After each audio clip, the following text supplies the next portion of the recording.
Welcome back to the Keiser Report. I'm Max Keiser. And as promised, the man, the legend, Eric Sprott of Sprott Asset Management. Eric Sprott, welcome to the Keiser Report.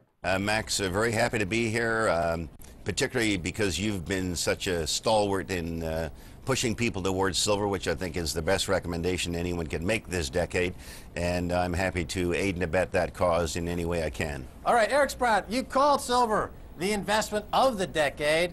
I take it you still stand by that statement. Well, give us a rundown on where we are currently in the silver market.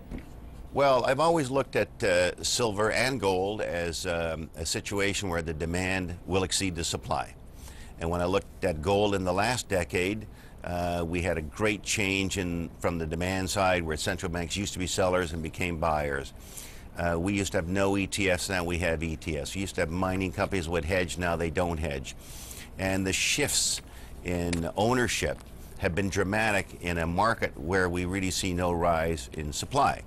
In the case of silver, what really turned me on about 12 months ago was as we witnessed people buying silver, you realize that there would not be enough silver to buy. And as examples, the U.S. Mint today sells as many dollars of silver as dollars of gold. When you realize that silver trades at a 40-to-1 ratio, it means they're buying 40 times the physical ounces of silver as they're buying gold. When we sold our gold ETF, we raised $440 million. When we sold our silver ETF, we raised $550 million. James Turk of Gold Money, he sells more dollars of silver than gold.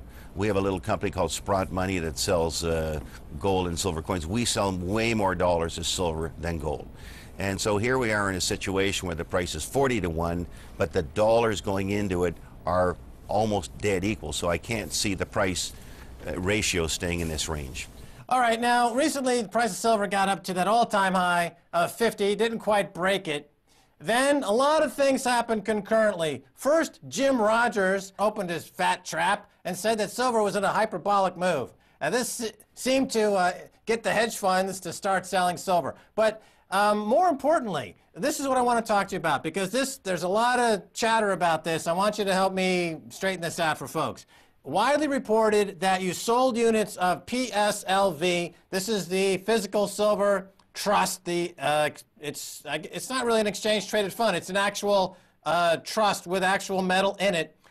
Many took this as an indication that you had sold silver. There's a lot of chatter about this. What exactly is going on there, Eric Sprott?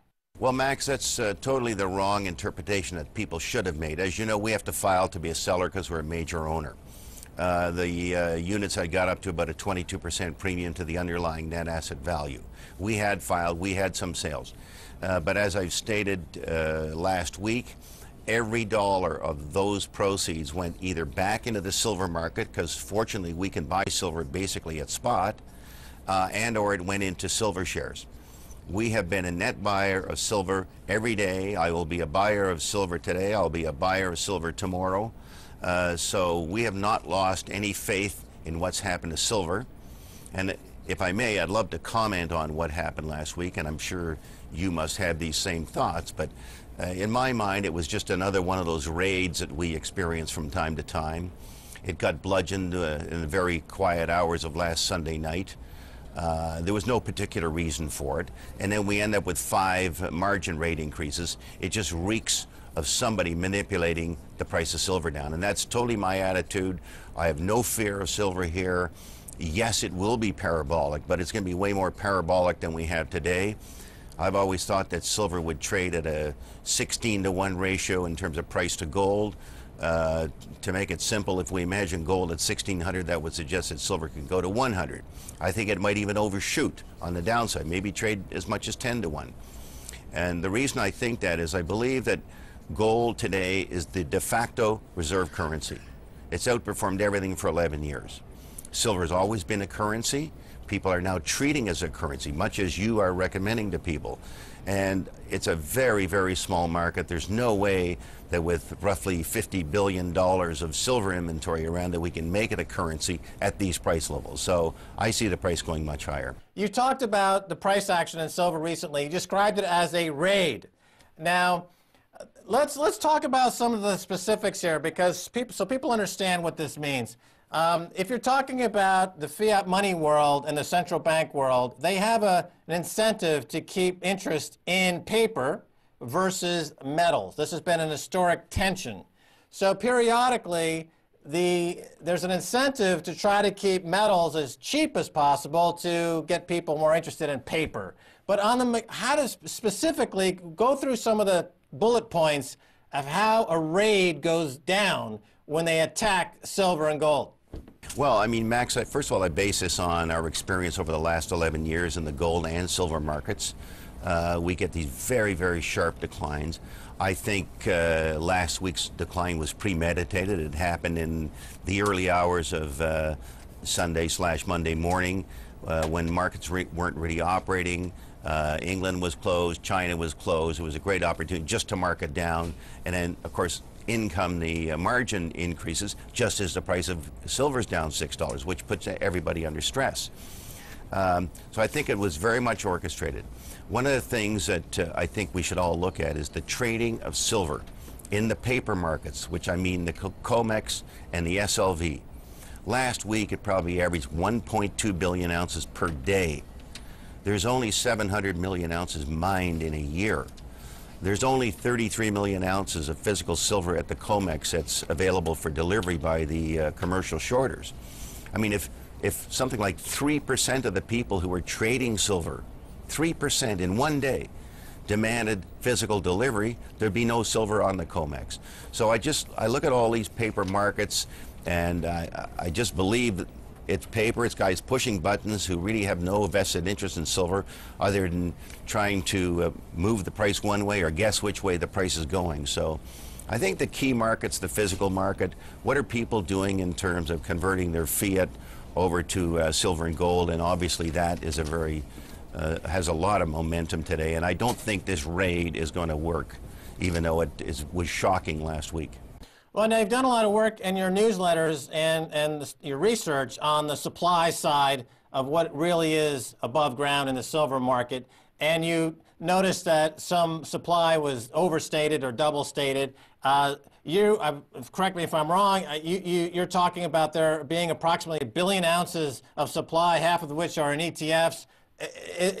Some pundits last week were suggesting that, oh, there's actually 18 billion ounces out there of silver. What are the true numbers, Eric Sprott? Well, I don't know that there are good numbers, because most of the numbers that have been prepared for this silver industry come from a couple of sources, which we don't rely on because we think the data is misleading. And they always show the demand and supply of silver is balanced every year, which we know is poppycock. And we prove that the investment demand was way beyond the investment demand that these organizations were suggesting. So I, for one, don't believe any of the data. 1 billion ounces is the commonly referred to number. As you know, between the various ETFs and trust funds such as ourselves, you can easily account for 500 million of those 1 billion ounces, so they're really not available. And 500 million ounces at $40 an ounce is a mere $20 billion, which is hardly a lot considering what institutions could do in terms of moving into that market.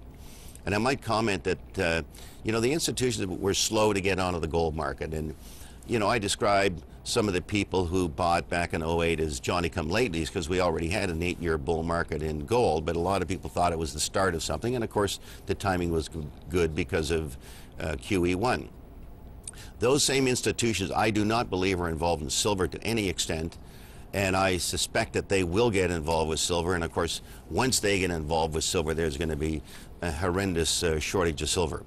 And Max, one further thing back to the raid. As you well know, the commercials are short silver. And I think it was just getting totally out of hand from their positions when silver was $50 an ounce. The margin they had to keep putting up. And that's why I think this raid was perpetrated. It was more to get the shorts off the hook than it was to reduce the speculation of the longs. And, you know, we always characterize the people that are long as speculators. Well, what about the people who are short? That's an even more of a speculation when you realize that your losses are unlimited. So I think it was just like the way they nailed bunker hunt is what they're trying to do this time. But I don't think they're going to be that successful because there's so much interest worldwide in silver.